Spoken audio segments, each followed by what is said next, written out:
meeting of the Oakland County Board of Commissioners. Mr. Clerk, is everyone signed in? So just, can you just call the roll out of a... Commissioner Cavell? Here. Commissioner Charles? Commissioner Gershenson? Here. Commissioner Gingell? Here. Commissioner Hoffman? Here. Commissioner Jackson? Here. Commissioner Joliet? Here. Commissioner Kokendorfer? Here. Commissioner Kowal? Here. Commissioner Kuhn? Here. Commissioner Lubes? Here. Commissioner Markham? Here. Commissioner McGillivray? Here. Commissioner Miller? Here. Commissioner Moss? Here. Commissioner Nelson? Here. Commissioner Powell? Here. Commissioner Spiz? Present. Commissioner Weipert? Here. Commissioner Woodward? Here. And Mr. Chair, Commissioner Long is absent. With notice, you have 20 present and you have a quorum. Thank you very much. I'm going to call on Commissioner Charlie Cavell to give this evening's invocation, followed by the Pledge of Allegiance. Okay, everyone please rise. Any of you that have been in the sober community, AANA, should know this one. So God, grant me the serenity to accept the things I cannot change, the courage to change the things I can, and the wisdom to know the difference. Okay, so I pledge allegiance to the flag of the United States of America and to the republic for which it stands, one nation, under God, indivisible, with liberty and justice for all.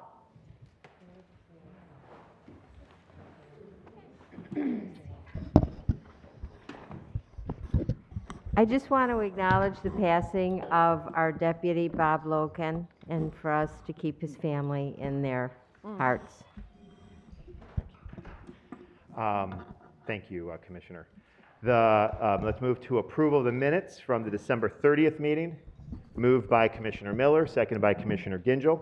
Any discussion? By voice vote, all in favor of approving the minutes, say aye. Aye. Opposed, say nay. Let the record reflect that the minutes are adopted unanimously. Next, we'll move to approval of the agenda, and I think we're going to make a quick little modification. I'm going to recognize Commissioner Spiz. Thank you, Mr. Chair. I'd like to make a motion to approve the agenda with one small amendment, and it is to move one of the new business items up to under, just under 6, just right after this, just before communications. And it's a miscellaneous resolution for county response to Oxford school shooting incident, requests for sunset position creations, and other necessary funding. And okay, moved by Commissioner Spiz, seconded by Commissioner Miller. Let me just to take that one item that's dealing with the Oxford response and to take it up after approval of the agenda. Any discussion? Seeing none, all in favor of approval of the agenda, say aye. Aye. Aye. Opposed, say nay. Let the record reflect that the agenda is approved unanimously. That will move us to that new item, and so I will recognize Commissioner Spiz. Thank you, Mr. Chair, but before I introduce the resolution, has it been updated on Civic Clerk? Because I don't It is see updated Does on everybody Civic see Clerk. it? Everybody sees it? Is it? Where is it? All right, hold on a second. I don't see it. Which item is that? 45 seconds. And 45 seconds. the funding part is under In 2021, a second, yep. Just 2022 resolutions. it was a motion that took staff by surprise, so just give it a second. And I'll get the cue. Who's the-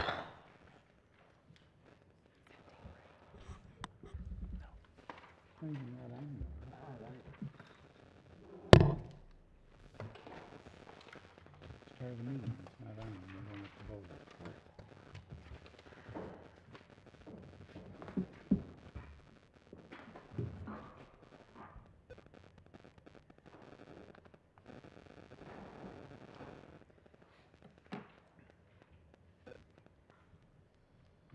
So refresh?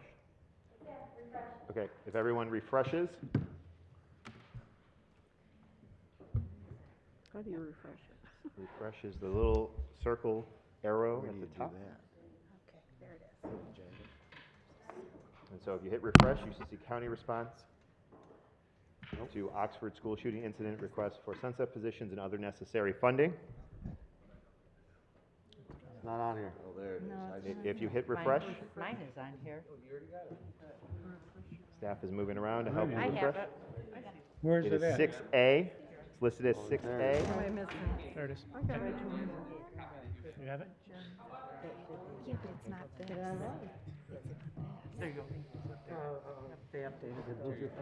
Yeah, it's right in there, but it's not. Then hit agenda. It's right down there, 6A. I did. Okay, there, thank you.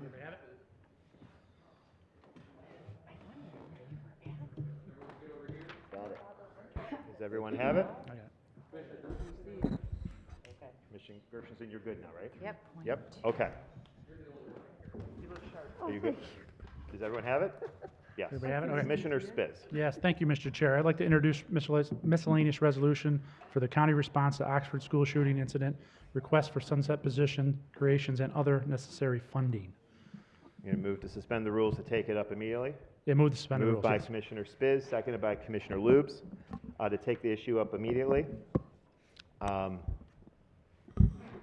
Any discussion on suspension of the rules? Commissioner McGilvery. Thank you, Mr. Chairman. I'm going to be voting against this, and the reason I'm going to vote against it, as I stated in our caucus, this came the last committee meeting, and it was taken off the agenda. Now it's added back on just a few minutes before the meeting, and in fact, we had to refresh it here an hour after the start of the meeting. And I see no reason why we have to rush this through. I'm all for Oxford getting extra money to take care of their situation. I'm all for that. But we have a committee process where it's supposed to go to the committee so we can discuss it and get clarification. That didn't happen. Now we're just going to add it to the agenda and do this, and I think it's wrong to do it that way. I'd rather come in next week for a special board meeting when we had time to discuss it as opposed to doing this. So I'll be voting no on putting it on the agenda. Thank you. Commissioner Joliet. Thank you. Is there anybody here from the prosecutor's office that we can ask questions? Mr. Dave Williams, Chief Prosecutor, yes. Within these, Mr. Chair, Wait, if so I may? this is about the suspension of the rules, sir. Suspension of the rules. I mean, I we'll thought it was come a to the main non-debatable motion. What? Isn't it a non-debatable motion? I think it actually is a non-debatable just motion. Okay, suspend motion to the rules. suspend the rules. Then we'll get to that. Thank you for correcting me. All right. Can the clerk prompt the vote on suspension of the, I think the suspension of the rules is a non-debatable motion. It is. Sorry? Suspension of the rules is a non-debatable motion. So we're moving forward and voting on that? Just on suspension of the rules, Not not for the resolution itself. Thank you. This says the So this is a vote on suspension of the rules to take the issue up immediately.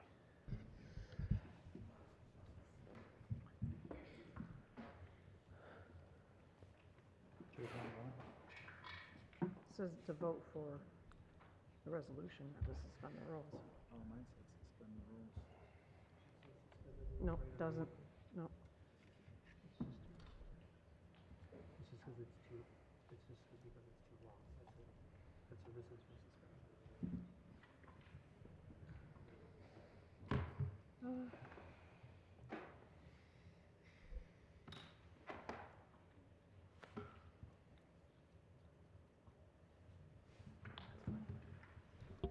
Mr. Chair, you have 15 yeas, 5 nays. Sufficient number voting in the affirmative. The rules are suspended to take the item up. Moved by Commissioner Spiz. It was what? Yeah, I mean, sufficient number, to suspend the rules to take the item up. Yes. So now we're going to move to the resolution. Moved by Commissioner Spiz, seconded by Commissioner Gingell. Discussion on the resolution. Thank you, Mr. Chair. Let me Commissioner Nelson, followed by Commissioner Spiz. Thank you, Chairman. As Commissioner McGilvery has stated as well, I support this resolution. What I don't support is finally getting access to a complete resolution at 6:56 p.m. Speak into your mic. It's unacceptable. It's unacceptable, and I truly believe in the resolution. I support the resolution, but at the end of the day, I also believe in making an informed vote based upon accurately being able to read information. And given that we just didn't get a complete document until 6:56 p.m., I'm voting no on moving this forward. I would like to have this proceed through the committee process, so that way there can be time to not only review the resolution, but also come back and have more additional questions and conversations after the completed resolution has been read. So unfortunately, I will be voting no. Thank you, Commissioner. Commissioner Spiz. Thank you, Mr. Chair. I just wanted to formally introduce the resolution. It indicated it is for 8.5 additional positions for the prosecutor's office to help prosecute these cases in Oxford, the two different cases. It also includes an additional $500,000 for mental health for the victim and their families of the Oxford situation. It also includes $20,000 for the Sheriff's Department, and also includes an additional $100,000 for some of the small businesses within Oxford that had to help support during those first 2 weeks during and after the incident that happened. So with that, I ask for everybody's approval on this. This is very important, not only for the citizens of Oxford, but I think for the citizens of Oakland County, the citizens of the state, and in my opinion, of this country. We need to do our best to make sure we prosecute these evil individuals to the fullest extent of the law that we can. I don't think we should cut corners. I think we need to do everything. I'd rather have more than less at this case. Thank you. Thank you, Commissioner Spiz. Commissioner Miller? Thank you, Chair. I will be supporting this resolution. This is, I feel, is our time to stand. This is a unique situation. And yes, it did come last minute, but this stuff is being put together as they go. We've never dealt with this situation, and neither has the prosecutor. So I feel this is well overdue, and we should have done it when we talked about it before, but we had to come back for this, and I'm going to vote yes on this, and I encourage my fellow commissioners to vote yes, because this is important to the families and the community. Thank you. Thank you, Commissioner Miller. Commissioner Joliet, followed by Commissioner Cavell, then Commissioner Lubes. My question is in reference to the prosecutor's office. For these positions, it's my understanding these are 2-year positions. And the funding for it, is that including separation costs at the end of 2 years? The positions as outlined in this resolution. So we set at our first December meeting, we set $4.4 million for the overall Oxford response. This appropriates money out of that. The positions sunset in 2 years and do not exist beyond it. So I would, all costs associated with that are captured in this resolution. Okay. All right. Thank you. Commissioner Cavell, followed by Commissioner Lubes. Yeah, I just wanted to say I have the same natural instincts as Commissioner Nelson and McGillivray about the democratic process being respected. But this feels like, as Commissioner Miller said, like a unique moment where, you know, oftentimes when the county does stuff, it takes a while for it to hit the community. It takes a while for it to impact people on the ground. But this is one of those things where this money is going to go to work in Oxford, where Commissioner Spiz is, you know, Monday. So I'm happy to forego my predilections to let this happen. Thank you, Commissioner Cavell. Commissioner Lubes, followed by Commissioner Charles, then Nelson, then Powell. This item was initially on the Public Health and Safety Committee in December. There was some conversation about the number of positions required, so this item was pulled from the Public Health and Safety meeting in December to explore in detail the number of positions needed. I feel comfortable that our prosecutor's office and our finance department has completed their due diligence in this item and ready to move forward to assist those in need in this horrible incident that occurred in 2021. Thank you, Commissioner Lubes. Commissioner Charles, then Nelson. Yes, thank you, Mr. Chair. I could be remiss, but I think we perhaps are out of order because we were simply voting to approve said agenda. Then we have, I would assume that this item would be in the agenda at some point. Am I incorrect with that? That we are? It is. It's listed as 6A on the agenda. It was brought up to take up immediately after approving the agenda.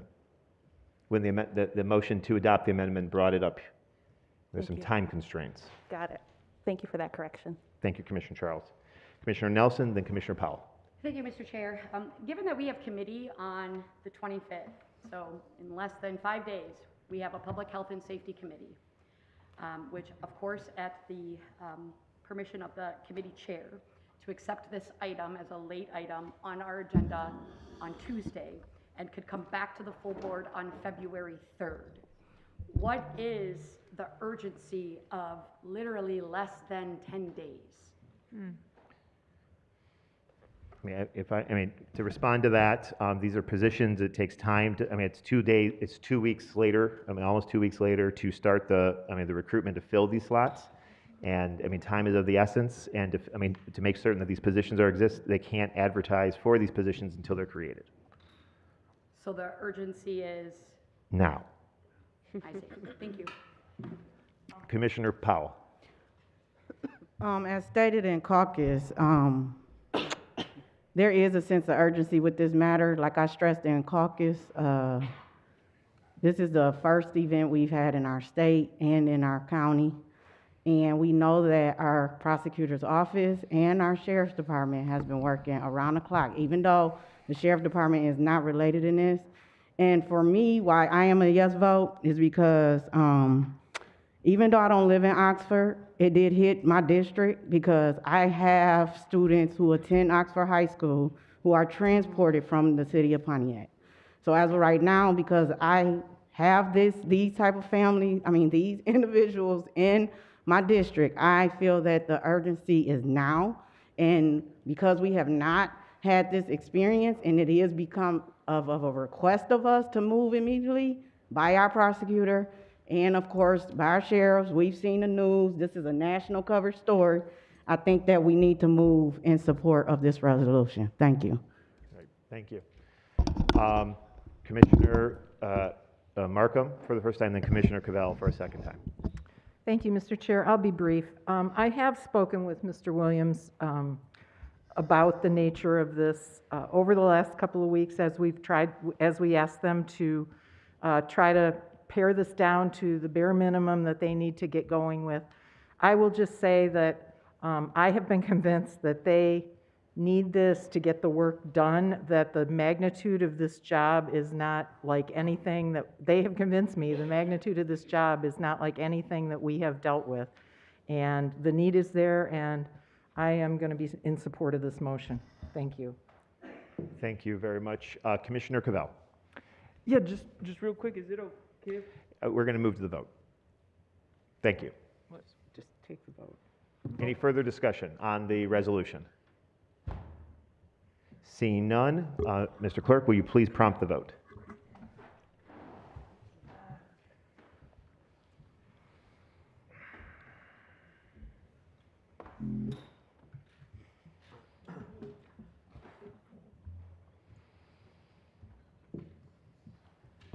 Mr. Chair, you have 16 yeas, 3 nays, and 1 abstention.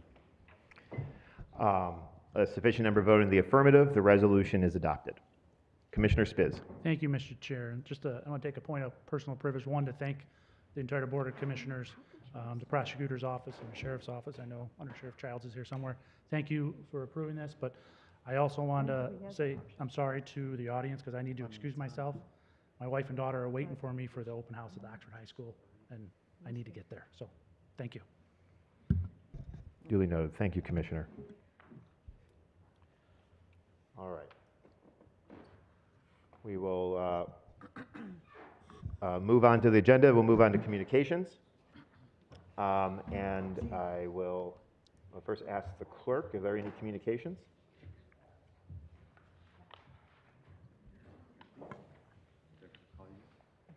Oh, wait. Do we, no, wait. Why don't we just start at the top here? Thank you, Mr. Chair. We have several communications. Yep. Okay. Go ahead. Could David T. Woodward, Chair, Oakland County Board of Commissioners. Michigan law MCL 791.407 provides that one member of the Community Corrections Advisory Board must be a circuit court judge or his or her designee. Circuit Court Phyllis McMillan currently serves as a member of the Community Corrections Advisory Board. Her term expires on February 28, 2022. Judge McMillan has expressed her desire to step down from the board upon completion of her term. The circuit judge member is appointed by the board chairperson upon recommendation of the chief judge of the circuit court. Chief Judge Jeffrey Mattis has recommended that Circuit Judge Mary Ellen Brennan be appointed to succeed Judge McMillan. Please accept this notice of Chief Judge Mattis's recommendation that Judge Brennan be appointed by the Board of Commissioners to the Community Corrections Advisory Board for a 4-year term beginning February 28, 2022. Sincerely, Kevin Offner, Court Administrator, 6th Judicial Circuit Court. Dear Mr. Woodward, miscellaneous resolution 85192 provides that one member of the library board in Oakland County may be appointed by the Board of Commissioners upon recommendation of the Circuit Court. Judge Lisa Langton was appointed to serve on the library board for a 5-year term ending August 24th, 2024. Judge Langton recently resigned her position on the library board. Chief Judge Jeffrey Mattis has recommended that Judge Lori Savin be appointed to succeed Judge Langton. Please accept this notice of Chief Judge Mattis's recommendation that Judge Savin be appointed by the Board of Commissioners to the Library Board to complete the unexpired portion of Judge Langton's term. Sincerely, Kevin Offner, Court Administrator, 6th Judicial Circuit Court. January 18th, 2022, Mr. David Woodward, Chairperson. Dear Mr. Woodward, this letter is to request the Oakland County Board of Commissioners confirm my appointment of Elizabeth Masserang as Director of the Economic Development Corporation of the County of Oakland. The appointment is for 6 years, ending January 18th, 2028. I urge the board's favorable and expeditious approval of this appointment, whose confirmation by the Board of Commissioners is required by Section 4.5 of PA 338 of 1974 and our EDC's Articles of Incorporation. Sincerely, David Coulter, County Executive. January 18th, 2022. Commissioner Woodward, I'm ready to submit my resignation from the Oakland County Public Transit Authority. I'm reducing my volunteer commitments to boards and authorities in pursuit of professional goals. It's been an honor and privilege it's been an honor and pleasure to serve the Oakland County through the Board of Commissioners in this appointed leadership role. It goes on to say, I will continue to be a voice for regional transit investment and a leadership partner with Oakland County's Board of Commissioners and the executive leadership team. In support of my transition, I have developed a standard operating procedures in partnership with the Board of Commissioners staff for the OCPTA chairperson. In addition, I have walked through draft procedures with the authority Secretary Marie Donegan as part of my handoff. Warm regards, Melly Piana, Mayor of the City of Ferndale. January 20th, 2022. To the Oakland County Board of Commissioners, members of the board, please accept this letter as notification that I have exercised the authority granted to the chairperson of the board to approve grant applications in excess of $50,000 for the purposes of meeting a submission deadline. Due to the grantor deadlines and the board's grant submission process and calendar, it was not possible to submit the application for full board consideration in accordance with our normal procedures. The application was reviewed by all appropriate county departments. I have authorized the submission of the following grant application: the medical marijuana operation and oversight grants in the amount of $454,786. The grant application deadline was January 1st, 2022. Sincerely, David T. Woodward, Chairman, Oakland County Board of Commissioners. January 18th, 2022. Honorable Commissioners, thank you very much for your kind expression of sympathy on the passing of my mom, Marilyn Wiedenbach. She was an artist, avid reader, skilled gardener, and tireless volunteer. Together with my dad, she instilled in my sisters and I an appreciation for education, as well as the desire and sense of responsibility to give back to our community. Her absence will be felt greatly, but her spirit will live on. With gratitude, Patty Dibb, Board of Commissioners, Chief of Staff. Thank you, Mr. Clerk, for reading the communications. I get a motion to receive the communications. Moved by Commissioner Gingell, seconded by Commissioner McGilvery. Any discussion? Seeing none, we'll do this by voice vote. All in favor of receiving the communication, say aye. Aye. Aye. Opposed, say nay. Let the record reflect that the communications are received unanimously. And that will move us to our other communication, a presentation. We are honored this evening to have many members of the Oakland Community Health Network here, as well as our CEO, to give an update on the activities. We've a lot of talk about mental health, the pandemic, the terrible tragedy in Oxford. And so I'd like the commission to recognize and welcome CEO Dana Lazenby to come here and give an update on what OCHN is doing for Oakland County and, more importantly, the residents of. Thank you, Dana. Good evening, and thank you for this opportunity to speak before this body. First, I want to start by thanking this Board of Commissioners for their support to ensure that people in Oakland County have access to mental health services. And recently, the support came in the form of approving a school mental health navigator program. This program, which will be deployed by Oakland Community Health Network, really supports families and students within the school. It will help families in private schools, public schools, and charter schools actually navigate the mental health system. So these are services and supports that have been identified that go beyond what the school can provide. So the school navigator model will serve as a safety net for students whose mental health needs require specialized interventions. The coordination of these supports and services by the school mental health navigator will further the overarching goal, in which I know we share, in creating a strong foundation for students' social and academic success. The other thing I wanted to talk about and support this community for is the support of the Oxford school system. From the day one, our group of providers and our staff were on site to support this community through this tragedy. This is one of the reasons we know the value of the school mental health navigator will help families further in terms of healing in this community. We could not have done it without our partnerships with our partners, which include Easter Seals, Honor Community Health, among many others. These were volunteers that actually worked within our provider system who signed up, over 259 clinical volunteers who showed up at the Oxford School and met and worked with that community. We will continue our work through this program and many more.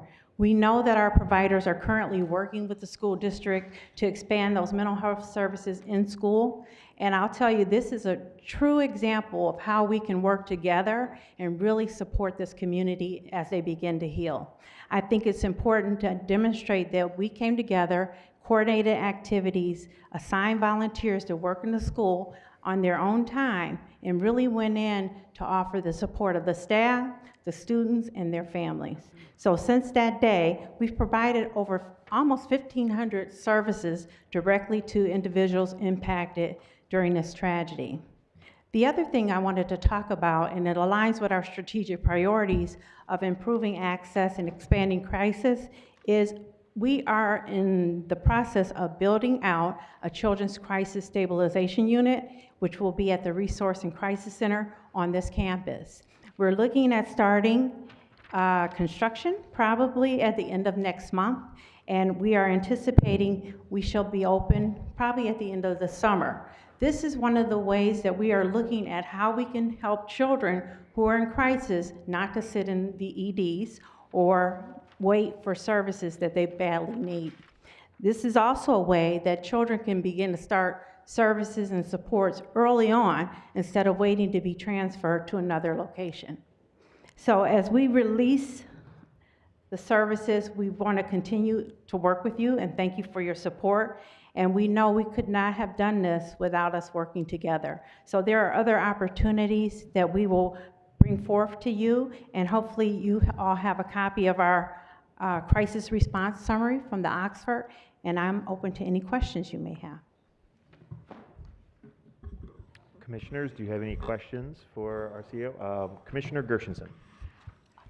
Well, thank you for that, and I just have to say, I'm so proud of our community mental health group, how responsive you were to Oxford, and the numbers of people that attended to offer help was really impressive, and it was just phenomenal how you were able to activate so quickly, so we really do appreciate it. Thank you.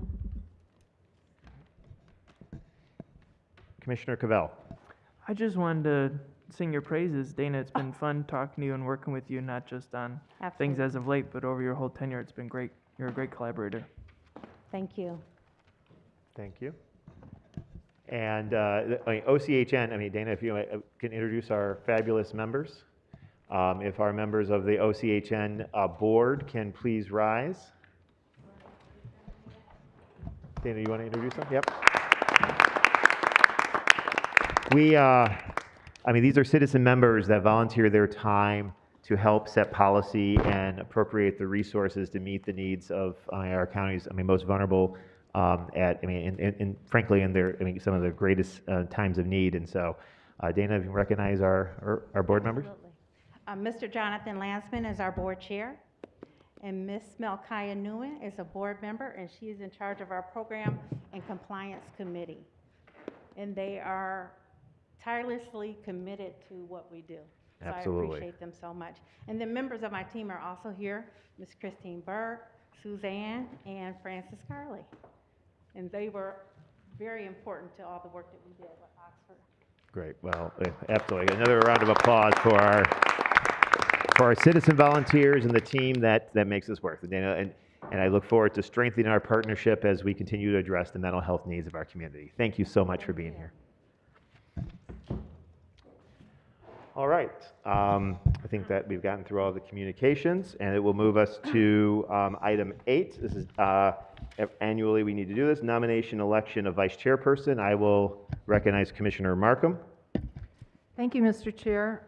It is with great pleasure that I nominate our current vice chairperson, Marcia Gershenson, to another term for this year. Thank you. And moved by Commissioner Markham, seconded by Commissioner Hoffman. Any discussion? Seeing none, Mr. Clerk, will you please prompt the vote?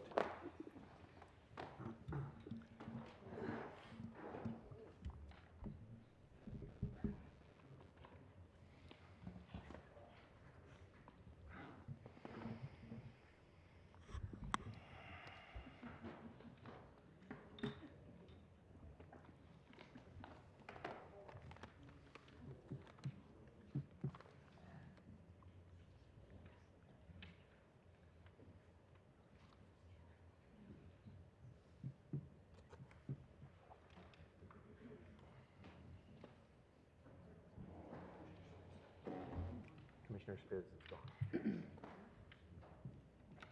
Marcia's sweating bullets over here. Mr. Chair, you have 18 yeas, 0 nays, 1 abstention. Sufficient number voting in the affirmative. Congratulations to Vice Chair, Commissioner Marcia Gershenson. Thank you. Thank you, everybody. I appreciate your support. Okay. This will now move us to public comment. This is our first public comment. This is an opportunity for members of the public to come and speak to any items that are on the agenda. We'll have a second public comment at the end of the meeting to speak on any topic not on the agenda. We'll start with people who signed up. So I'll go down this list, and then others can come to the mic as afforded. 3 minutes. We ask you to keep your comments to 3 minutes so that we can ensure that everyone has an opportunity to speak. Please direct your comments to me, the chair, and I will start with Jonathan Landsman. Good evening. Thank you. My name is Jonathan Landsman. I am the board chair of Oakland Community Health Network, or OCEAN. You just heard from our CEO, Dana Lazenby. I'm proud to have been part of that committee, and as well, I know that Malkia Newman was also part of this committee to select her, and we were glad to bring her on board, so I'm glad. I've been on this board since being appointed by you all about 10 years ago. I'm in my second year now as the board chair. You already know most of the facts, speeds, and feeds about our organization. We support about 27,000 folks providing services and supports for persons with developmental disabilities, severe mental illness, kids with severe emotional disturbances, those with autism, and those with substance use challenges. Our budget is roughly $1/3 billion. I know yours is roughly $1 billion. So we're both pretty big organizations, but we're glad to work with you guys side by side. Our mission is to inspire hope, empower people, and strengthen communities. We are the public option, so to speak. OCEAN is there to help citizens, people across the county, demographically and geographically. Yes, we do it for those that are under Medicaid, but we also do it for anyone else who lives here, as you've heard. Work here or those that just need it. We are there to help. We are, so to speak, the younger or the little sister to Oakland County and its health department, when we've had a close relationship, as you've known, and it's only grown closer with time. Our crisis center is on the grounds of the county, Building 2E. I'm sure many of you pass it all the time. We're glad to be there. We've been there now for 10 years. We hope to be there another 10 years. We've got a bond with you guys. We're also involved with substance use. That was part of the county's health department. And under state mandate, it moved over to us. We've expanded in what we do because the needs of the county have expanded and the needs for our folks across the county. 2 years ago, when the pandemic hit, we stepped up to help the county, not just the persons we serve, but countywide to help people who needed help. When the incident happened at Oxford Senior High, we stepped up again with the county, alongside of you guys to help those in need.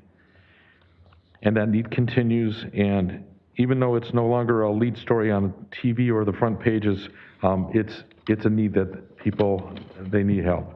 And I'm glad that you guys passed a resolution earlier in terms of addressing some of that issue. And then lastly, as Dana talked about, was to continue this tighter engagement. We've now worked with you guys to add school navigators to help those that are trying to navigate through the various kinds of benefits they have, either public or private. And we hope to grow this to help all schools across the district.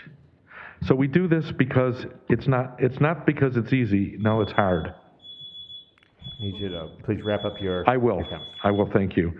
But it's important because we serve the people, because the people we serve, their lives are important. They are people, they are our citizens, and their contribution is important, and they enrich our lives too. So out of sight and out of mind is not a good thing. They are the fabric of our community, so being involved and being visible is important, especially in a pandemic. Thank you, Mr. Weinsman. I wanted to thank your you time guys is- for like, one. We have 3 Okay, minutes for good. everybody, so I have to move on. Thank you, sir, and thank you for your service. Next up, we got Carolyn, followed by Ross Barranco. Welcome, Sandra. Unprecedented things have been happening for 2 years. I'm not comparing loss of life in Oxford with global shutdowns and emergency use medical product mandates for millions of citizens, but COVID has also cost many lives, and vaccine adverse events, according to the CDC, varies with over 20,000 deaths and hundreds of thousands of questionable medical problems on their website, allegedly related to the inoculations. In caucus, the minority members were not present to hear the only Oxford resident, here now in the audience, who was impacted personally by this tragedy, suggested following the rules without suspension to carefully look at the resolution you just passed. I applaud the 3 no votes for their bipartisan courage and the abstention also. Please note that page 1 of Commissioner Spitz's shows a whereas followed by the single-digit number 8, after which there is a parenthesis in which the number 9 appears. This is a prime example of how haste makes waste on both sides of the aisle. These are single-digit numbers. I'm not a math genius, but 8 does not equal 9. You may think that pointing out this error in a 3-page document is unnecessary. I think that commissioners, both Republican and Democrat, need to give more attention to detail. They are working with much larger numbers in the buckets that they are filling with the $242 million from the federal government. It's important to determine when accepting grant money and distributing it in our county, however badly it is needed, that there are no federal or state strings attached to the money that will cause us to, quote, help our communities in ways that will result in long-term harm. Point in case, shots and masks, that new scientific evidence has at least questions about, coming from Israel and other countries where there's been more vaccines distributed, and needs data to be observed by all involved. I suggest, even though you raised the price of autopsies last year, I suggest using some of the federal money for post-mortem research in light of a death certificate that I saw this week for a 26-year-old. The cause of death, with no other cause of death, was recent COVID-19 vaccine by the coroner. Thank you. Next up is Ross, followed by Melissa Williams.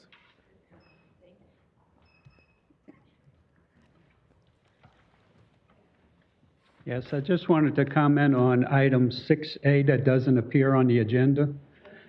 And I didn't see the reason to have to bulldoze through the rules and regulations that you're supposed to follow.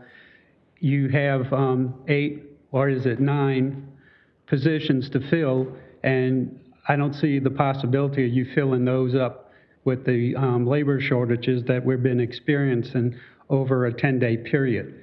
You could be putting out ads, you can be interviewing people while this is going through the proper process and being approved 10 days later. Thank you. Thank you, sir. Melissa Williams. Good evening, Melissa Williams from West Bloomfield. I'm following up on item 13A and also from a question I had at the Public Health and Safety Committee 2 weeks ago regarding the FEMA grant for $4.5 million for PPE. I got a response back from Mr. Hardesty, which I very much appreciated. What type of consultant was hired was my question. He said no consultant was hired yet. The request submitted to the BOC is to apply for the grant for PPE that, if approved, would lead to the hiring of a consultant. You actually need an industrial hygienist to even decide what kind of PPE is necessary for public health and safety.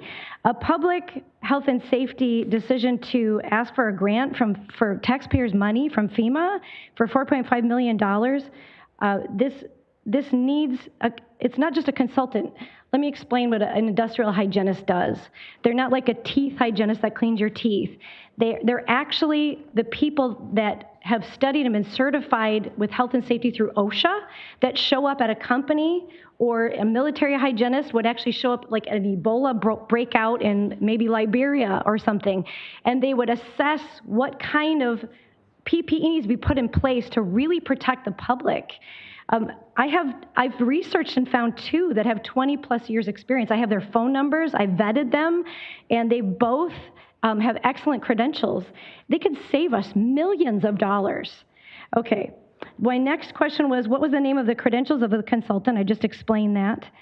He didn't have an answer for that either. Has the county consulted with the American Frontline Doctors? He said he wasn't sure what he would consult with them for. And I said, well, the effective ways to treat COVID that could reduce the amount of PPE, whatever that itemized list is, which I still don't have, they could actually help us treat our community early with early treatments. I got to try out that early treatment over Christmas when I got Omicron. And in 5 days, I completely recovered from COVID-19. I just want to put that out there. 5 days, I was completely recovered. I was treated by the American Frontline Doctors. Also, he said that he does not have any information about the HVAC systems that could actually take care of the aerosols, which COVID-19 is an aerosol virus. It costs about $8,000 to put one of these HVAC systems. I believe that Royal Oak or Berkeley School might actually have this HVAC system. It actually gets rid of most of the effects of flu viruses and other aerosol viruses very effectively, because masks don't work and they're also illegal to put on our kids, just noting that. So the HVAC system is about $8,000 a piece. If we actually went through the certified court-appointed industrial and military hygienists, they would have told us that we needed those HVAC systems, not masks. Ferndale right now took money from the CARES Act. Maybe somebody else can finish that comment. Thank you, Ms. Williams. Is there anybody else that would like to speak on the first public comment on items on the agenda? Seeing none, and there will be a second public comment at the end of the agenda. We will now move to the...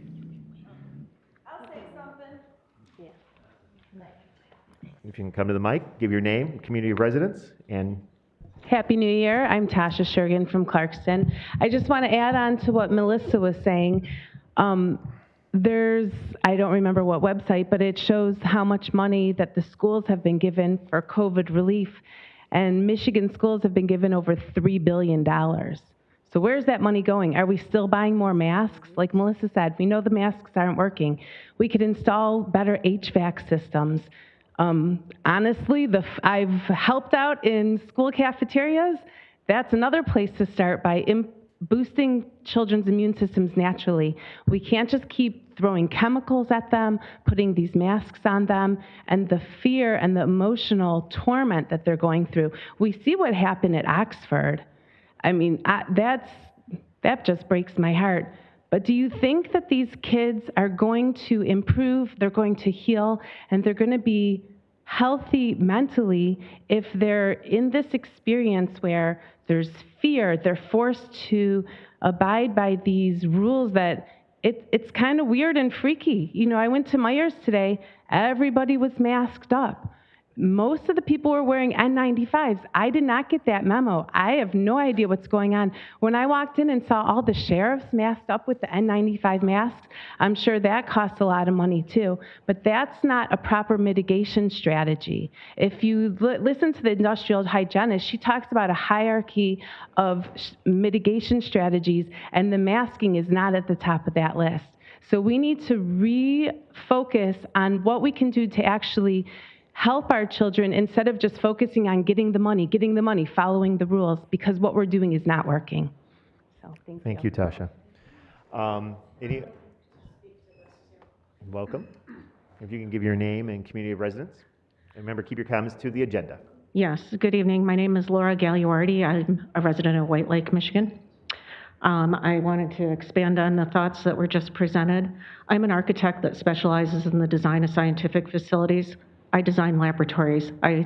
My job is to design an environment that protects scientists from pathogens. Masks and N95s are not PPE equipment in a pathogenic environment. The best means of controlling that environment is through the HVAC system and those controls. It has to do with air change rate, it has to do with filtration, and it has to do with UV disinfection, and there's other control mechanisms as well. Thank you. Thank you very much. Anybody else for the first public comment?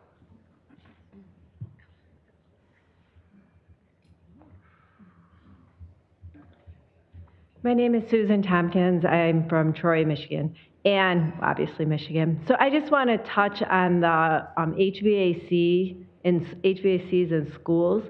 So a lot of our classrooms anymore, most of you are probably aware, the windows don't open. So some schools have individual furnace units, and they bring in air which comes through these black, broken down, weird filter things that kind of lay on the carpet around them. In some of the schools I've been in. And they come in every night and they bomb the classrooms with Clorox bombs. So all the schools bought these little units. And they go around, the sanitation, or the custodians go around from classroom to classroom, and they spray the room with a Clorox bomb. And you come in the morning and you can smell the chemicals. And I can feel it. It gives me headaches. It makes me miserable. I actually changed classrooms this year. I spent 12 hours before school started moving my classroom to a smaller classroom because I wanted to be able to open the window. My old classroom didn't have a window, and it was giving me headaches every day. I was suffering last year. I thought I was going to have to quit my job.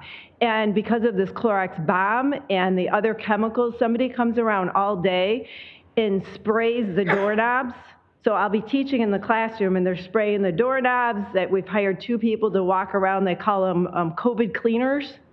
So something to improve the ventilation in these schools. And the money we spend on masks and everything else could be spent in a way that makes more sense, that makes everyone healthier overall. And that would be much appreciated if in some way this was looked into through the industrial hygienists, who everyone keeps mentioning, and they've been here, and it keeps getting ignored. I mean, these are certified people that have worked for OSHA for decades.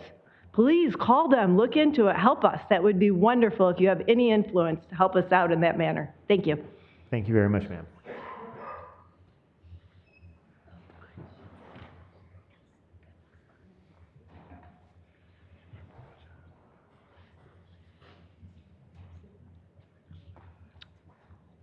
Good evening. My name is Kathy Koss. I'm an Oxford resident. I also happen to be in the Myers parking lot when this event unfolded. And I saw the fear in these children's eyes as they ran for their lives.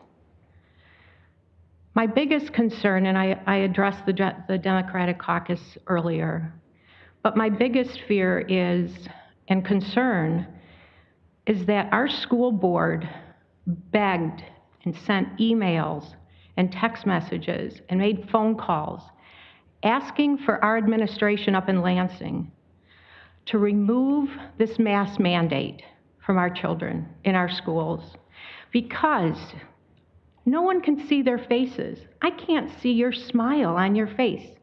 Your eyes might light up, but I don't see your smile. And I heard this young man you know, he took these children's lives. And I heard a child at the Legacy Center, which we have been blessed to have in Oxford, that have welcomed thousands of families of these individual students to come in and talk and hug and share their experiences and share their fears.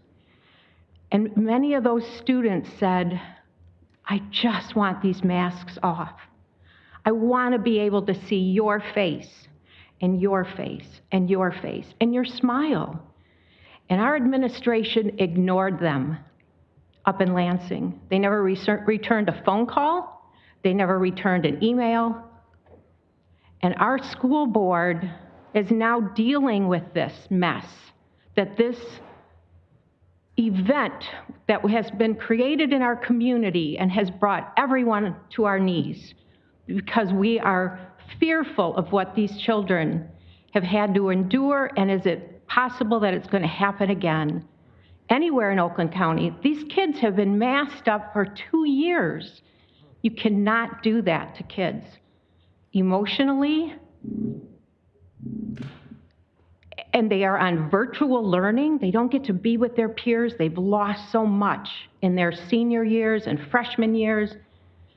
Think about this mask mandate and how it's going to affect these kids for the rest of their lives, as well as this event. Thank you. Thank you, ma'am.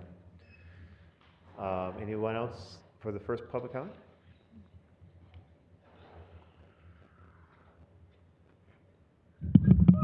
Cindy Ross, Oakland County. I gotta say, I'm absolutely livid. These N95s are not masks, they're respirators. We had experts in here telling you that months ago. I am filing with the Sheriff's Department. It is illegal for these gentlemen to be in, or the ladies that I talked to, it's illegal for them to be in N95s. The HVAC system is not supporting these. I have been in contact with the CEO of our company, who is OSHA expert. She's given me the citing numbers on these federal laws. They do not belong in N95s. I want them all off. There is no science that's backing these up, that these masks work. None. They're actually detrimental to your health. And as a Christian, I find it extremely offensive because it's an occult. Mask and 6 feet apart is a demonic occult ritual. It is not health. And that's all I have to say, because I'm going to lose it after that. Thank you, ma'am. Anybody else who wants to speak to the first public comment? Welcome, sir. Gerald Riley from Waterford. I've often wondered why this board and school boards turn a blind eye or that look like deer in the headlights when parents plead about the masks. It's all about the money. The government, the state's giving a lot of money, and there's always strings attached. Waterford is getting $10 million from the government with big strings attached. Masks, promote vaccines, isolation. You don't listen to us because it's all about the money. Thank you, sir. Anybody else who wants to speak to the first public comment? Welcome.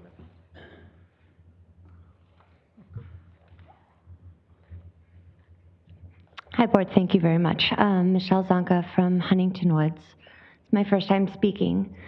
It's regard to the mental health. I am now a homeschool mom of a 15-year-old with special needs and a 12-year-old. They are home with me because of the mask mandate and because of the emotional turmoil that it was taking going back and forth, virtual and school, and the way that their friends would treat them in regard to the virus and whether or not they were vaccinated or unvaccinated. And so I've been coming here month after month, and I haven't said anything. But today I feel like I have to at least speak my piece in order to have peace myself. I've come to realize that it's not going to be logic or evidence that's going to motivate this board to do the right thing, and that really saddens me. Clearly, it doesn't seem to be about doing the right thing. It seems to be about fear. I know fear is a much greater motivator than truth or justice. Those of us that show up here week after week, we understand this. And what has also been evident is that it's not fear over the virus that you claim to be trying to protect us from. It's fear over something much bigger. Because if it was fear over a virus, we wouldn't see people masked at events like this and then taking them off for big social gatherings. If it was fear over the virus, there would be a greater effort placed on what we can do at home to heal when we do get sick. And we will get sick. It's inevitable. Regardless of vaccine status or mask usage, the masks and vaccines clearly are not working up to expectation, as vaccinated individuals are now getting sick in record numbers. The vaccines and the masks are not benign treatments. There is a risk with both the masks and the vaccine. Each and every time my son, who's asthmatic and is on the autism spectrum, puts a mask on, he has an asthma attack within 5 minutes of putting that mask on his face. My daughter goes into anxiety. I cannot wear a mask, and I walk into places without a mask, and I am looked at like I am the drudge of society, like somehow I don't care about my fellow neighbors, which couldn't be further from the truth. In my neighborhood, people will walk around my house because they know that I can't wear a mask and that I've made the decision to not vaccinate. I'm not hiding in fear for this anymore. I'm not doing it. The schools that do not enforce masks in other counties are not having greater outbreaks, and it seems that logic is not what's determining the course of mitigation that we're on, but bad politics and community control are. And that was the fastest 3 minutes. I'll have to give you the rest of it at the end. Thank you. I'm just going to ask people that, please keep comments for this first public comment to items on the agenda. Is there anybody else that wants to speak to this first public comment? I think you already spoke, ma'am. I did. Yeah, you can come speak at the second public comment. Anybody else? See, you are also spoken already. You can speak in the second public comment again. We're going to move on. We're going to close public comment. I apologize. I was unaware that I could speak to items after the public speaking rather than prior to. So if you allow me, I'd like to address. You can speak in the next public comment. Okay. Thank you. All right, I'm going to declare the first public comment closed, and we're going to move on to the reports of standing committees. And first up is the consent agenda, which is most of the items this evening. Is there a motion to adopt, moved by Commissioner Gingell, seconded by Commissioner Lubes, to adopt the consent agenda in the packet? Any discussion on any items on the consent agenda that went through our committees last week? Seeing none, Mr. Clerk, if you can prompt the vote. Are you dropped on?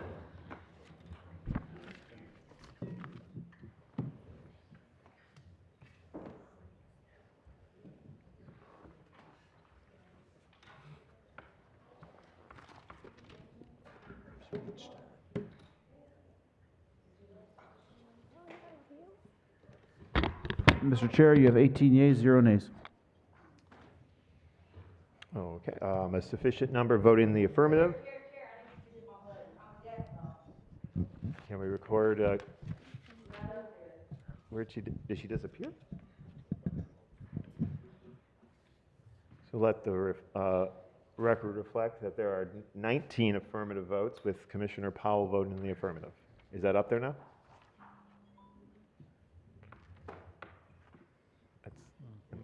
Yes, why don't we refresh?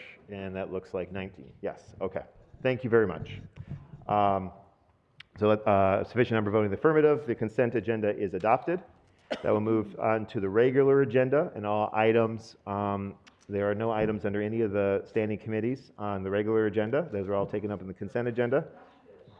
Reports of special committees, there is none. Special order business, none. Unfinished business, none. New and miscellaneous business.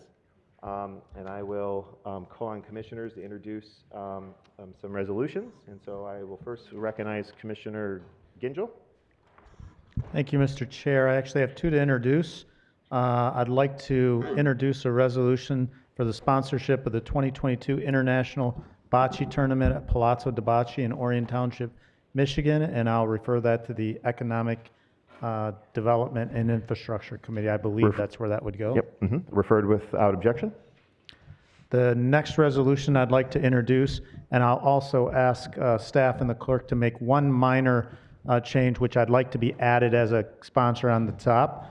But it's to introduce a resolution for the appropriation of American Rescue Plan Act local fiscal recovery funds for the 2022 Winter Blast Royal Oak Festival matching grant, and I'll refer that to the Economic Development Infrastructure Committee. Refer without objection.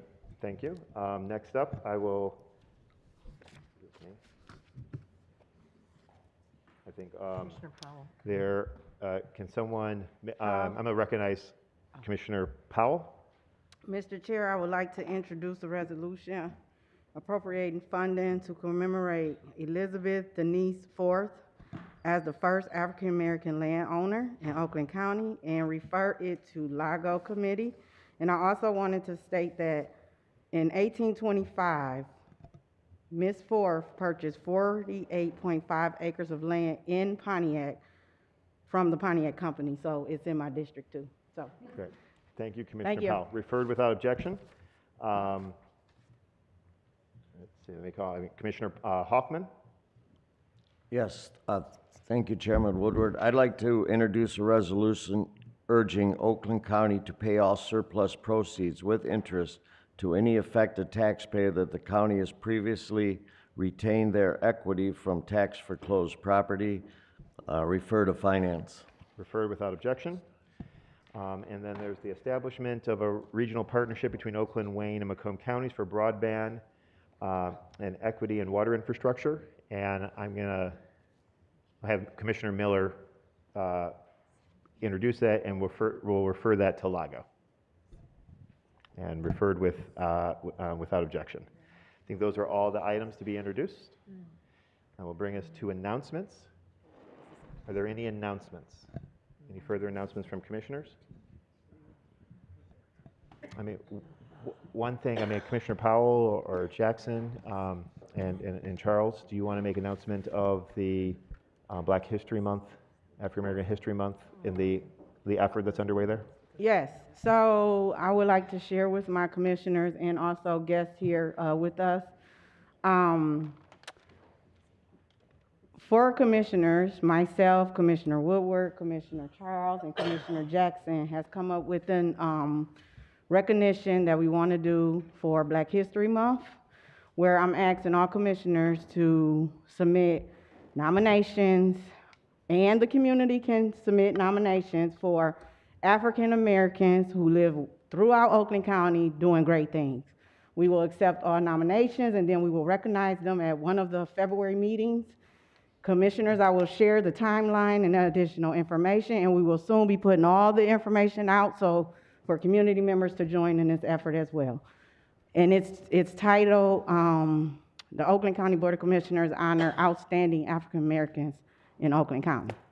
Thank you. Happened during February Black History Month. Yes, during Black History Month. So we're going to do all this in February. Great. Thank you. Thank you, Commissioner Powell.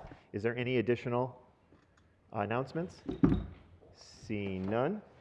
This will bring us now to the second public comment. I know a couple people stood up, and so I'll start with this list that people signed up, and then anybody else can come to the front. And so I will start with our own colleague, Commissioner Bob Hoffman.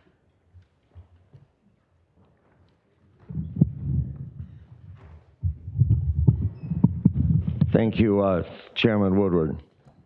We're all familiar with the Michigan Supreme Court ruling from July of 2020.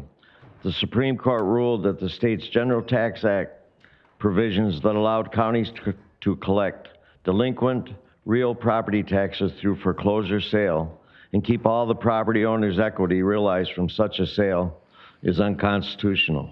The court ruled that such action is a taking without just compensation. In essence, according to a federal court, is tantamount to stealing. Shortly after the Supreme Court ruling, the County Board of Commissioners set up a committee of 3, 2 Democrats and 1 Republican, and I was the Republican on that committee.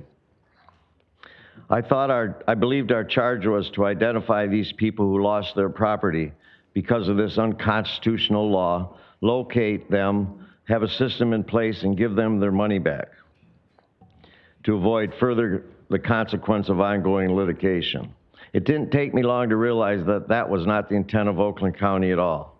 Rather, the intent of Oakland County was to keep as much of these ill-gotten gains and to avoid returning all of an owner's equity as required.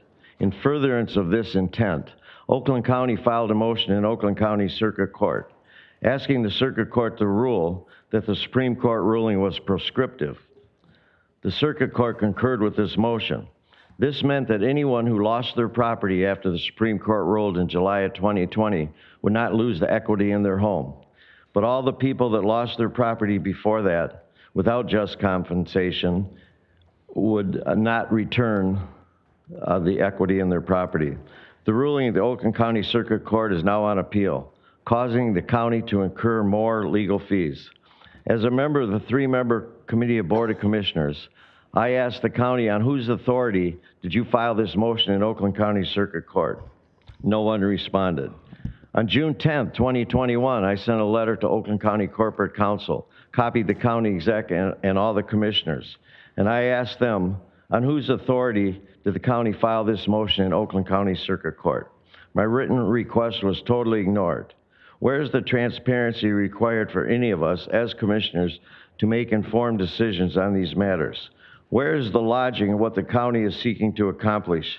Let me give you an example. Let's assume for a minute we have an employee in Oakland County, and we catch that employee embezzling. And when we catch them, they say to us, okay, you caught me. From the day forward that you caught me, I promise I won't steal any more of the taxpayers' money. But how about the money I stole before you caught me? Why don't I just keep it? Or maybe we can make a deal. I'll give you 50 cents back on the dollar. You know what? We'd all say the same thing. Are you crazy? That's stealing. The money doesn't belong to you.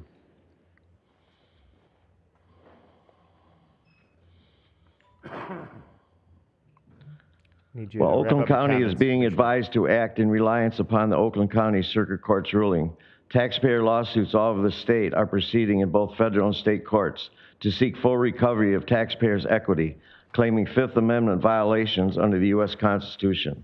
Most importantly, these cases are being pursued as class action suits in the federal court, representing potentially thousands of Oakland County property owners.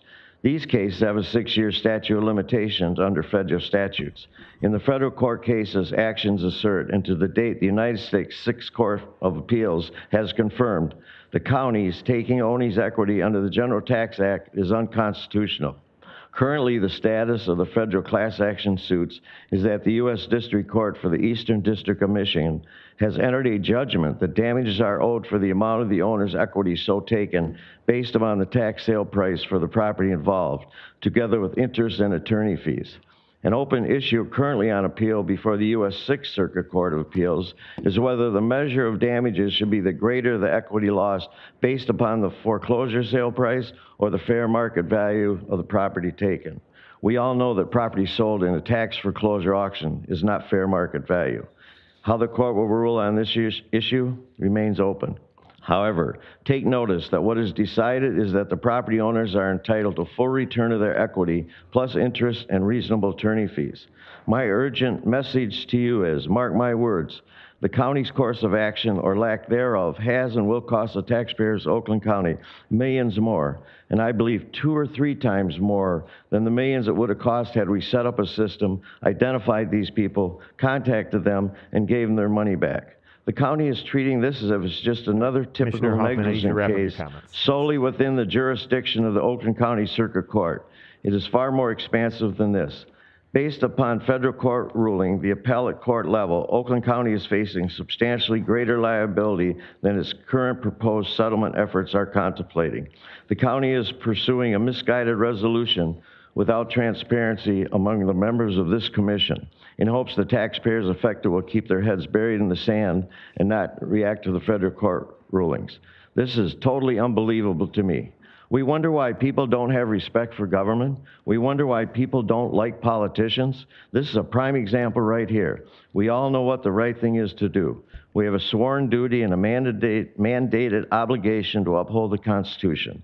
We have the authority to fix this. This is absolutely simple to me. We need to lead by example and dare to be different when the different is right. If we don't openly and fairly address Commissioner this Hoffman, I problem, need you then to shame end your on us comments for now, our please. dereliction of duty and our failure to do what is right. As county commissioners, we should be involved in the entire process, not just merely receive reports after the actions on behalf of the county have already taken place. Be engaged, demand transparency and participation in the action proposed and to be taken with this issue.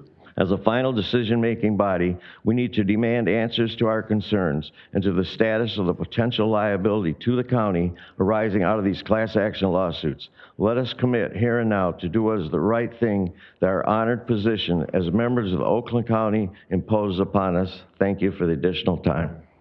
Commissioner, thank you. So, I'm going to break protocol here because I think there's some information that was shared that was, blatantly incorrect. The committee that Commissioner Hoffman made reference to, that as the person who helped form it, was formed to analyze the impact of the Supreme Court ruling as it impacted Oakland County and to assess that. In doing so, we made a recommendation to this board and we funded a forensic audit to get a full handle on what the cost exposure was. In addition, setting new policy to ensure that no property in Oakland County gets foreclosed for less than $1,000. That was a recommendation and that came back to this board, and the characterizations of what that committee was supposed to do were inaccurately described there. Moving on, Adam Capps. And please keep your comments to 3 minutes.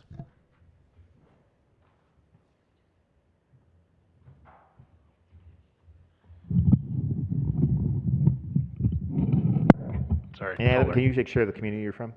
Adam Capps from Clawson. First time talking at one of these things. Welcome. Wanted to bring up the mask mandate and the inaction of this body on it. One of the previous people who had talked said that logic would not work to get that resolved, and I agree.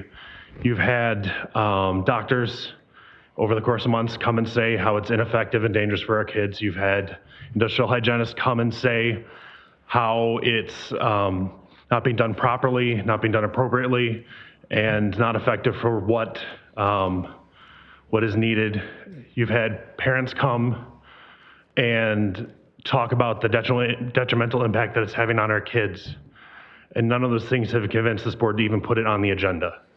And I think that's appalling. One of the things that happened today or yesterday is Great Britain has dropped all of their mandates. And right now, Great Britain is acting more American than Oakland County is, which is a sad state of affairs. It is not government's job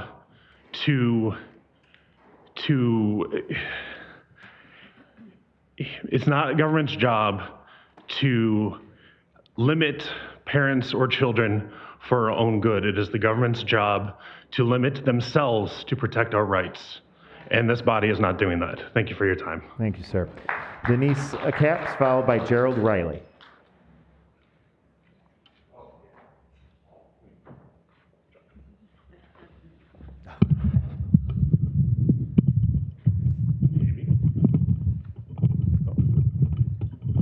I may have broke the microphone.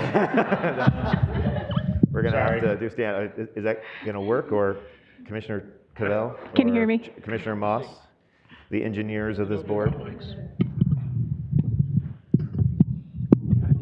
Yep. You broke our microphone. Oh, there we go. Wait.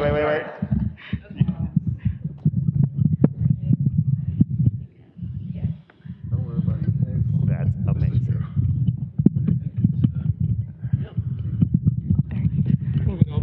Get her a soapbox.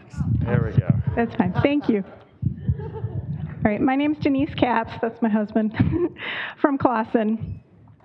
The number of Oakland County youth who died of COVID in 2021, 0. The number who died of suicide, 21. That is triple the number from 2019. I don't know what else to say to encourage you to stand up for our kids other than those two statistics. Many citizens more highly credentialed and eloquent than I have tried to convince you to no avail. Our pandemic response is damaging our children in unfathomable ways, that's a hard word to say, and it's not even stopping the spread of COVID. Despite masking and quarantining measures, cases for the 0 to 19 age range have more than doubled since the beginning of the school year. On the day of your September 2nd Commissioners' meeting, there were approximately 18,000 pediatric cases up to that point.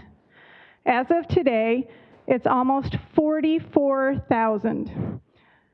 And even with that number, still no deaths among the kids. And all of this data is found on your own website. COVID is not causing major harm to our children, but our response to it is. Please tell Dave Coulter, Leanne Stafford, and your constituents that you do not support Oakland County's COVID restrictions in schools. Kids need to see each other's smiles and to see each other as friends rather than dangerous vectors of disease. They also deserve to be seen and heard. Thank you for your time and Godspeed. Thank you, Denise. Gerald Riley, followed by Michelle. Gerald Riley from Waterford. I'd like to begin my comments tonight by following your instructions and addressing my comments directly to you, Mr. Woodward. To start with, I want to make a statement that none of my comments or criticisms are addressed to you in any personal way whatsoever. My comments only refer to statements you've made or your politics or your policies. I want to comment again on the entire COVID mask vaccine situation in this county.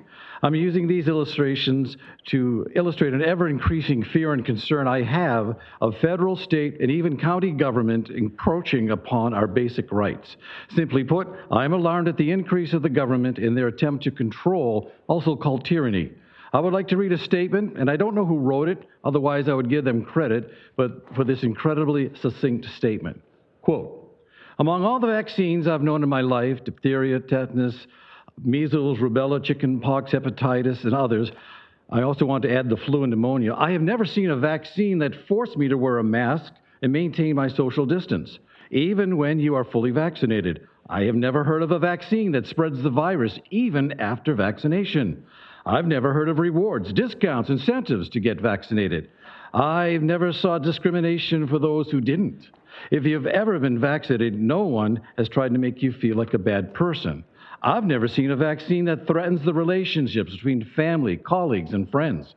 I have never seen a vaccine used to threaten livelihoods, work, or school. I have never seen a vaccine that would allow a 12-year-old to override parental consent. After all the vaccines I've listed above, I've never seen a vaccine like this one, which discriminates, divides, judges society as it is. It's a powerful vaccine. She does all these things except immunization. If we still need a booster dose after we are fully vaccinated, and we still need to get a negative test after we are fully vaccinated, and we still need to wear a mask after we are fully vaccinated, and still can be hospital after we've been fully vaccinated, it comes to this, simply this. It's time to admit that we have been completely deceived. These issues are increasingly dividing an already divided country, and I see a great divide coming. I see another revolution coming. I'm by no means promoting violence at all, but I see people pushing back against government control. Thank you. Thank you, sir. Michelle? And then Melissa Williams, and then Tasha. Thank you, Michelle Zonka, Huntington Woods. This is a continuation. COVID is here to stay, and what we are doing is not promoting physical or mental health, nor is it sustainable. Our commitment to this cause does not come from fear, but from something much greater, and that is love, truth, and liberty. We will continue to show up at each meeting and speak out for our God-given freedom, to speak out for the kids that have no choice, and for all of those that have been deceived and have been so blinded by fear that they would choose a life in bondage to that fear over actually living. Those in political positions are creating an entire generation of children that are so afraid to die or be sick, or they fear that they may cause others to be sick from them even when they're healthy, that they'll trade in their ability to live and breathe and and play, although pray is good too. The masks symbolize fear, control, and compliance. There will never be a low enough case number or an end to the variants. This is the new normal, though there is nothing normal about this at all. These children will become adults that don't know or understand freedom, and I refuse to just sit by silently while that happens. We have gone down a very destructive road in the name of health and safety. 2 years ago, wearing a mask in public would be seen as a sign of mental illness if they were afraid of germs. I know this because I walked this road with a close friend. They bumped her to the front of a list at the Ann Arbor OCD and Anxiety Clinic because they were so afraid of getting sick by others that they wanted to wear a mask to school. We're on the opposite end of that now. In the medical world, this has a name. It's called mysophobia, or misophonia. Misophonia doesn't simply inspire fear and avoidance. The phobia can be all-encompassing and life-altering. While people with misophonia often recognize that their reactions are irrational, they can't control them. They may avoid going out in public, developing intimate relationships, because misophonia affects so much of a person's life, it can lead to other mental health issues such as depression, social isolation, and anxiety. Complete avoidance of germs can actually contribute to the development of health problems. Overuse of antibacterial and disinfectant products has been implicated in the spread of new resistant infections, and children who are not exposed to germs are much more likely to develop allergies and other ailments. Masks take away personal identity, takes away from their personality, a great deal of nonverbal communication. These kids now spend every day without smiles, nonverbal feedback, and in many ways they are being visibly silenced and taught that that's okay. So what are we doing? And when is this going to be enough? When is this going to end? Please do the right thing before more damage is done to this next generation. Thank you. Thank you very much. Melissa Williams, followed by Tasha. Melissa? Yeah. Okay. All right. Here? I'm taking this thing off. Yeah, what do you want to hear? Someone owes me a new mic. Yeah, right. We'll fix Melissa Williams from West Bloomfield. All right, thank you, Jerry. Okay, I just got some information. A FOIA request was submitted by Jay Taylor, Freedom for Information Act. It was very important information that the community needed. It was submitted the 26th of November. He had to write again on January 3rd, 13th, 17th. Still no response. He finally got a response on the 19th of January. It was supposed to take about 15 days to get a Freedom of Information Act piece of paper. And so I just wanted to note that to the board that needs to be more efficient.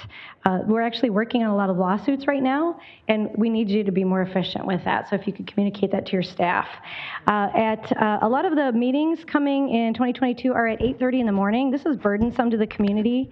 There are a lot of people that have to wait till they get out of work to come. In fact, we're kind of like the skeleton crew after work. 8:30 is just too burdensome for the community. That needs to be changed.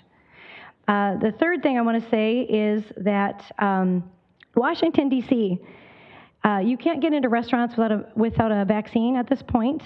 And 50% of the black community is unvaccinated in Washington, D.C.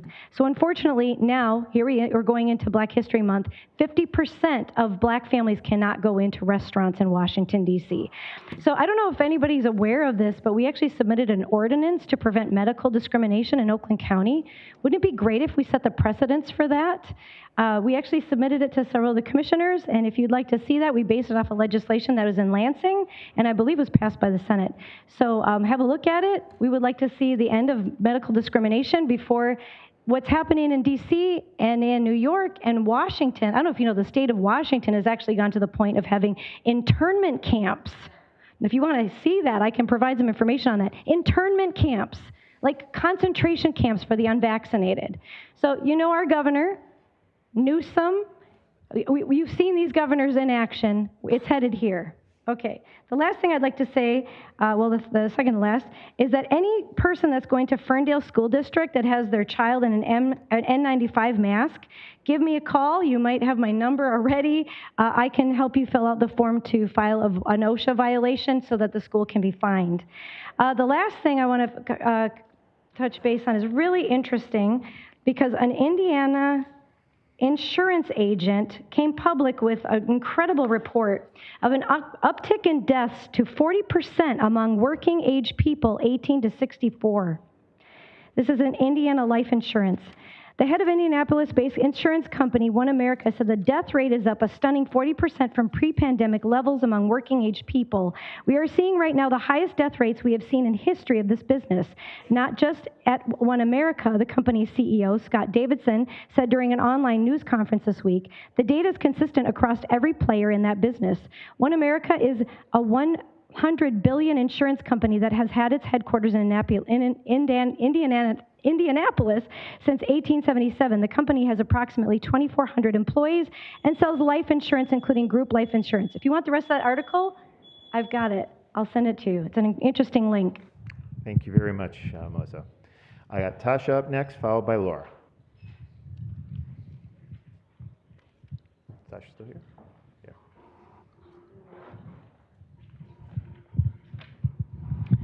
Yeah. So Tasha Shergan from Clarkston.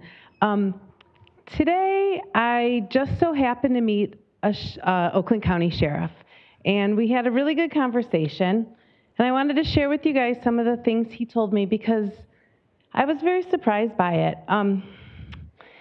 The first thing he said is there's a battle between resources, and there's lots of funds. We see all the funds coming through Oakland County.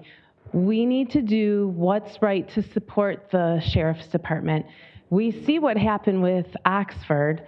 They were the first line. We have to support them. They have to keep our community safe. They're overworked, they're exhausted, they're drained. He said, everyone is forced overtime. He said they're tested every single week. If they test positive, they get a certain amount of their pay, 100% of their pay. Then at some point in time, they get 80% of their pay while they're out with COVID. He was called by, so he recently had COVID, or not recently, sometime recently had COVID, was still home, not feeling well, got a call from the captain, never even asked him how he was feeling. The first thing he said is, hey, are you symptom-free? You can come back to work. And he said, I'm still struggling. I'm having trouble breathing. I'm not ready to go back to work. 2 days later, he got a call from the sergeant saying, hey, are you symptom-free? Come on back to work. You can see they're at a place of desperation. I've been at the committee meetings. I've seen the Sheriff's Department come and talk about trying to recruit new staff members, and there's a real struggle. We need to figure out something because the safety of our community is at risk when our sheriffs are being this strained and strapped at the job. I do want to say they're allowing people to come back and work if they're symptom-free. This is the last thing he said to me, and this really felt like a gut punch. He said, no one knows how bad it is. No one knows how bad it is. This is our Sheriff's Department just telling somebody that they recently met, nobody knows how bad it is. We need to do something different because it's not working. Maybe we need to sit down and do some brainstorming with the Sheriff's Department. I know they come in for the committee meetings, but something further has to happen. There's some type of disconnect because it can't always be about money. There has to be a support structure because we need these guys. He said, the other thing he said to me too was, after 25 years on the job, when they retire, they no longer get their medical care taken care of. So that they used to have their medical care taken care of once they retired. That's no longer the case. So these guys have literally they've put their lives on the line to protect the community. We need to do something to show them that we're grateful for their service. Thank you, Tasha. And thank you, sheriffs that are always here. And I want to, again, break protocol here because I think this is very important, that when our sheriff office has asked for support in the area of recruitment, this board has always, and this county has always shown up. Extending overtime 2.5 times to help ease the pressure of overtime. And I would argue that we absolutely do know the struggle, and the struggle is real on recruitment, and COVID has just made it worse. And even today's board meeting, adopting policy to create extra hours in the job bank to make certain that those people dealing with COVID, that there is no reduction in pay. Thank you. Next up is Laura, followed by Ross again, and then Sandra. Okay, yes, Laura Galliori from White Lake. Again, I'm an architect. I specialize in the design of scientific facilities. I've been doing it for 30 years. I'm also a consultant to the National Institute of Health. I'm a contributing author to their 2016 Design Guidelines Manual for Biomedical and Research Facilities. I know a lot about this topic. We're talking about viruses earlier. Going back to the masks, any virus, doesn't matter if it's COVID or otherwise, is in its most risk form when it's in high concentration. So quite frankly, all of you sitting behind these little acrylic boxes are actually putting yourselves at greater risk. This is defined by a study by MIT, and it's promoted by the American Institute of Architects, as well as ASHRAE, the Mechanical Engineering Society. Okay, so let's talk about viruses a little more. There are 0 to 31, I don't even know how to say that number. That's the amount of viruses there are in our environment. There are more viruses in our environment than there are stars in the universe. You as a government cannot and never will control it. To assert that is just simply a fallacy. What you can do is minimize risk, again, through educated, proper protocols. So when this whole thing started, I'm like, okay, what is this COVID thing? I looked it up because our CDC designates these by biological safety level. It's a biological safety level 2, which is equivalent to the flu. They want to treat it equivalent to 4, which is Ebola. It's inappropriate and out of magnitude in response to the problem.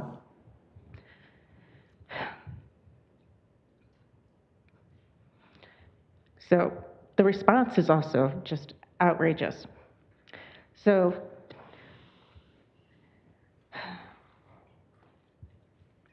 sorry, I'm losing my track of thought. But going back to the masks, it's also a 1 micron sized particle. Masks do not work.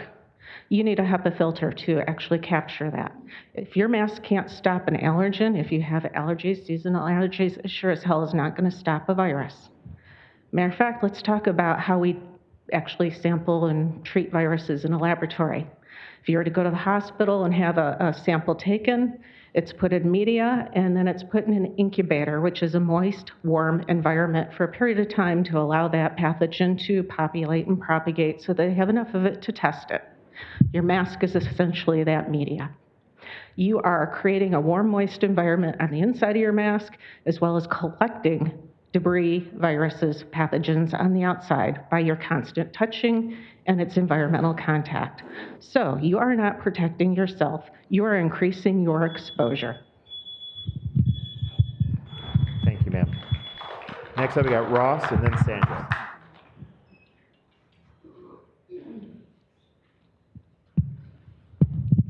I had an idea that I presented to the majority caucus prior to this meeting.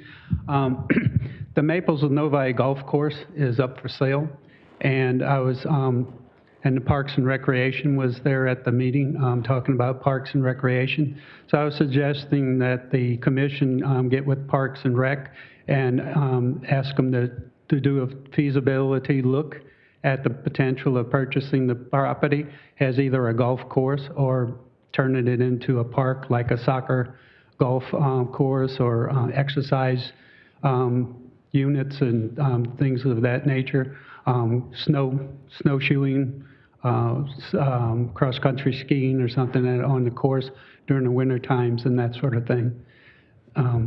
So earlier, I didn't realize I could address 12A, which is the human trafficking awareness and the slavery. On that issue, as well as with COVID, our federal government is allowing the Mexican border to remain open with COVID infected people, immigrants. We don't know what their name is. We don't know where they're heading inside our country and that. And they're coming in spreading COVID and probably many other different diseases that we don't know whether they have them or not because they haven't been medically examined of that coming across the border because they're coming across illegal. And the majority of the sex trafficking and slavering that's taking place is coming across the Mexican border. So I think the commission here in Oakland, and as well as the state of Michigan, should be pressing the federal government to stop the illegal immigration. The illegal immigration is also putting a tax burden on the taxpayers, because we're supporting these illegal aliens coming across the border. If they get sick, then the hospitals supplement us, we get taxed, and we got to pay into it, and then we don't have taxes to do things that we need to do for ourselves, paying for illegal immigrants pouring across the border. They're coming across by the thousands, and nobody seems to care. Nobody is speaking out. The commission for the Oakland County, the state of Michigan, everybody should be speaking up against this to the federal government and telling it that this needs to stop. And as far as the COVID and the mask and all that sort of stuff, I had sent all of you an email with a letter from U of M Medicine saying that wearing the mask, social distancing, being vaxxed twice, being vaxxed the third time, doesn't prevent you from getting the COVID. So what is the purpose of the mask? What is the purpose of social distancing? What's the purpose of all these vaccinations? Thank you, sir. Sandra?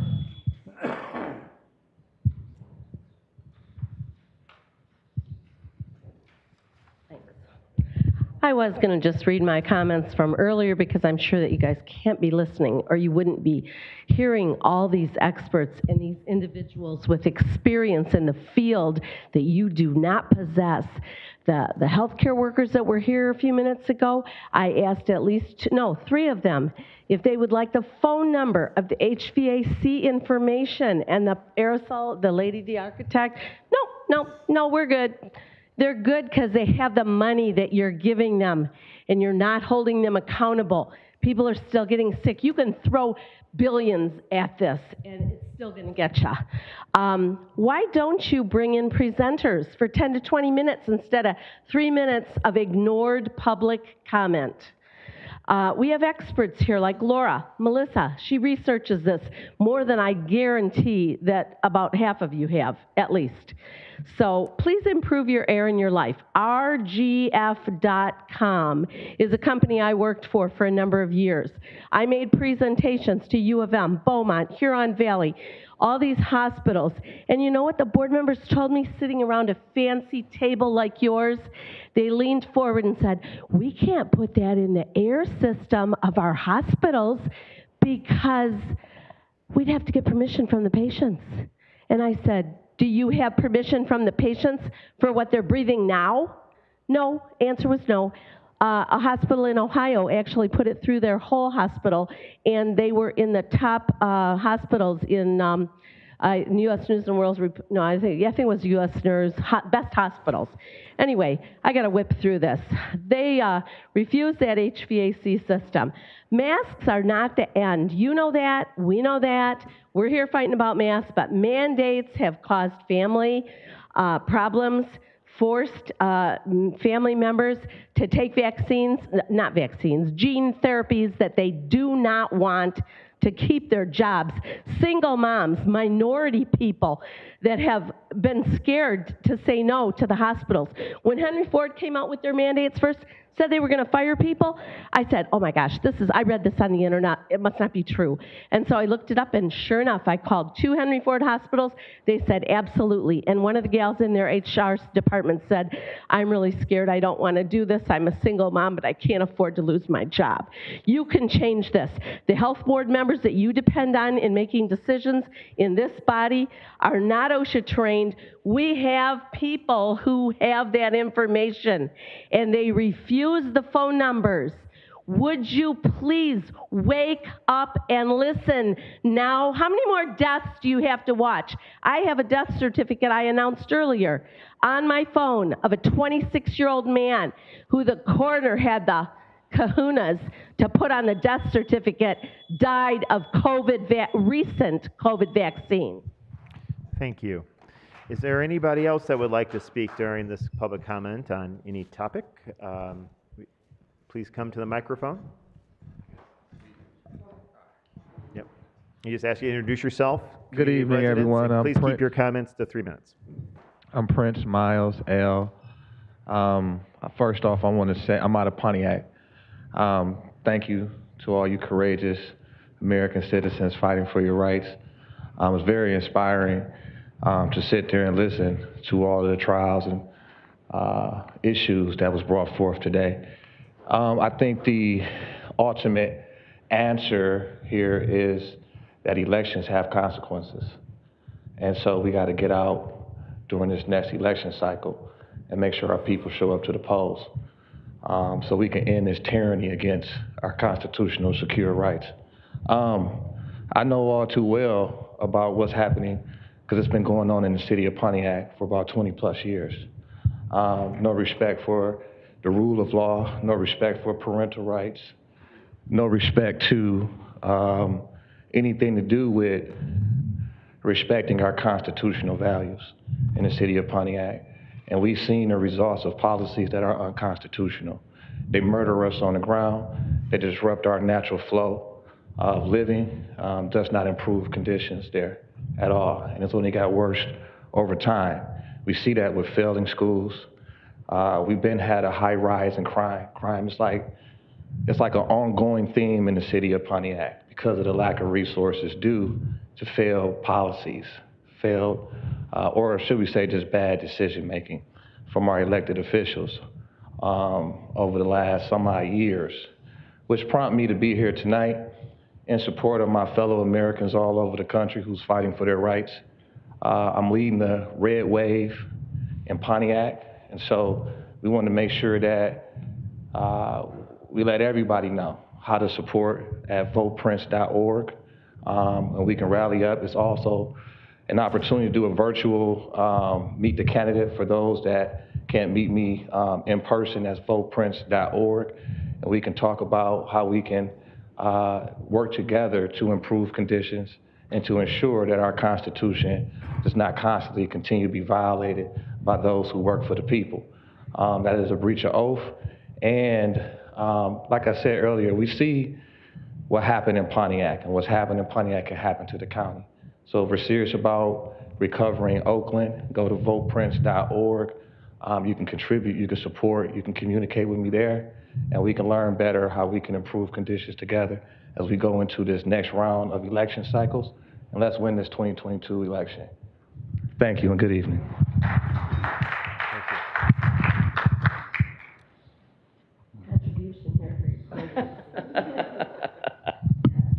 Can't take cash. Okay, I'm going to recap. Can you just state your name for the record for the clerk? I'm sorry, what? Can you state your name again for the record? Cindy from Oakland County. To recap, and we've said this several months ago with the professionals that were here, the virus has never been isolated. I repeat, never been isolated. We're 2 years into this. It has never been isolated. It has actually been proven with the DARPA's release. It is a bioweapon. Because it's never been isolated, you cannot calibrate any test. There is no viable test for this so-called virus. None. PCR tests that were being used, the inventor, Kerry Mullins, he told you it could not be used as a diagnostic tool. Both the FDA and the CDC stopped using the PCR test. They stopped their authorization as of December 31st, 2021. They are no longer viable. They don't use them. The FDA issued a Class 1, which is the highest level, recall on the PCR test in July last year. There is no test. And just to follow up with the masks, people did not die of the Spanish flu. They died of Legionnaire's disease from wearing masks. And to tell you about the masks some more, about the occult, Look up Bohemian Grove. That's where you will find wearing masks and 6 feet apart is what you need to do. It's not in any scientific journal. All right, that's it. Thank you very much. Anybody else that would like to speak during public comment? Seeing no, I just can't make sure, okay. I will declare our second public comment closed. Thank you, everybody, for coming. And that's the last, that's the last thing on our agenda, so we will adjourn until our next meeting, scheduled February 3rd at 6 p.m. or at call of the chair. Thank you.